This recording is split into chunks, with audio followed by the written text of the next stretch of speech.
Good morning. In my job, we have to deal with invasive access. I've been an emergency department nurse, and using a guide wire to guide the tube in place has been the state of the art until today. We invented a mechanism that allows us to control the diameter of hose-shaped device, allowing us, the practitioner, to insert a device thin and dilated once in place.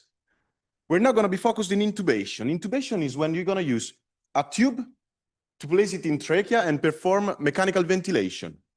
It's a standard procedure in all hospital wards. Imagine having a patient in the bed in front of you that is not breathing. You need to be fast, but delicate, because each time you try, the patient can occur in a mechanical trauma. So the anesthetist needs to intubate the patient at the first attempt. If you need a second attempt, the incidence of complication is 4 times higher. At the fourth attempt is 14 times higher. In ICU, 26% of patients develop complication due to severe hypoxemia due to delay of the procedure. And we're talking just about the average patient, because if a patient has one of those risk factors, the incidence can be way higher. In US, the first pass success rate has been estimated around 84%. And the 16% of cases which the intubation cannot be done within the first attempt adds up to the health system a total cost to 890 million. Imagine now having a device that allows us to intubate almost all the time, and at the first attempt, we would be able to save around $500 million every year only in US. When a doctor has to solve the problem and intubate a patient, he has many devices, many shapes to solve the problem. The upper two are used for easy intubation. The normal tube is placed in the trachea and can stay there. The laryngeal mask is very common and used in emergency intubation, but is not that safe with the full stomach because it does not protect the airway from aspiration. The best performing device are not standalone, leading up to a multi-step, multi-device procedure. The upper two, the introducer, are our inspiration because they are very thin and stiff, and they help us to reach the trachea and guide the tube in. Then removed, we can perform mechanical ventilation. The fiberscope is the gold standard because it's a thin steerable cable with a camera on the tip and is used in predicted difficult intubation in hospital. Some says that life of anesthetist has hours of boredom, minutes of thrill, and seconds of terror. And in those seconds, they need to choose the right device in this clutter.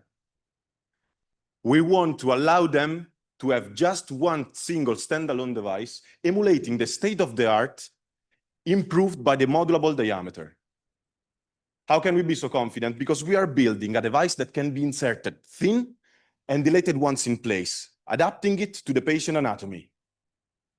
The modulable diameter is our key because we're going to have a single device for difficult intubation. It can be less traumatic.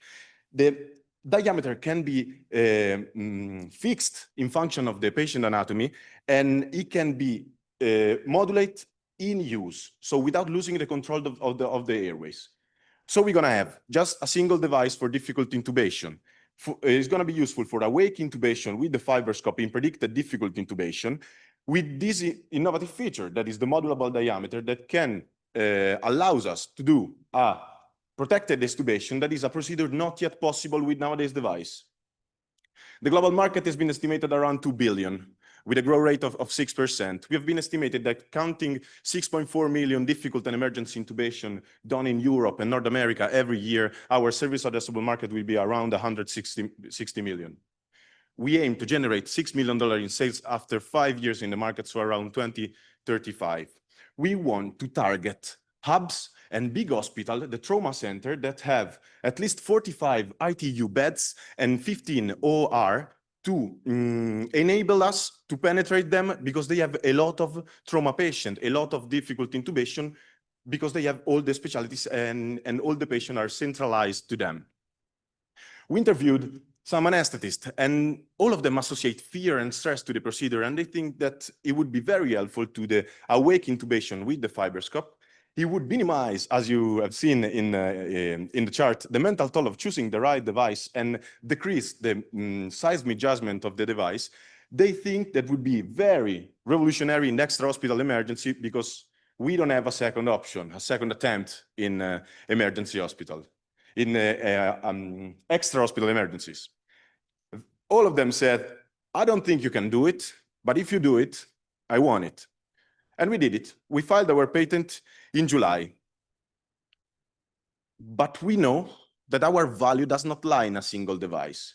Applying the mechanism of the diameter control of whole hose shape invasive device, we have the potential to revolutionize one field after another, starting right now from airway device, then we're going to go to vascular access, and only then to drainage system.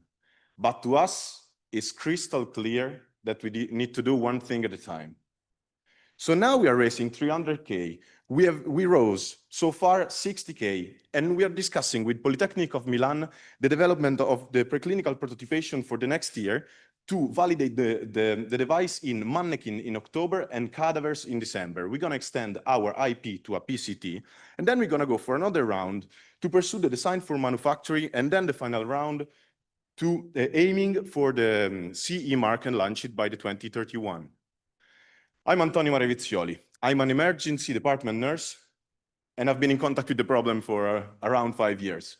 Elia Fregonese here is a material and nanotechnology engineer who worked 4 years in aerospace.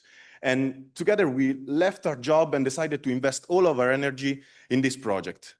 Countless anesthetists are on our side, but we choose Roberto Righetti and Marco Garroni being anesthetists, airway instructor in the cadaver lab, and they will help us test the device with unbiased doctor. The head of ITU in Trento, Professor Giacomo Bellani, will help us writing down the clinical protocol, and Stefano Bonvini is the Trento chief of vascular surgery and is eager to see the mechanism applied on vascular introducer. Completing our huge advisory board, there is Michael Turconi, NATO Combat Medic of the Year 2017, Silver Cross of Merit by Italian Army, now NATO Combat Medic instructor. He strongly believes on the potential of the life-saving potential of our device. If you want to help us make this true, please, either investing or with guidance, get in touch. We'll be more than happy to talk. Thank you very much.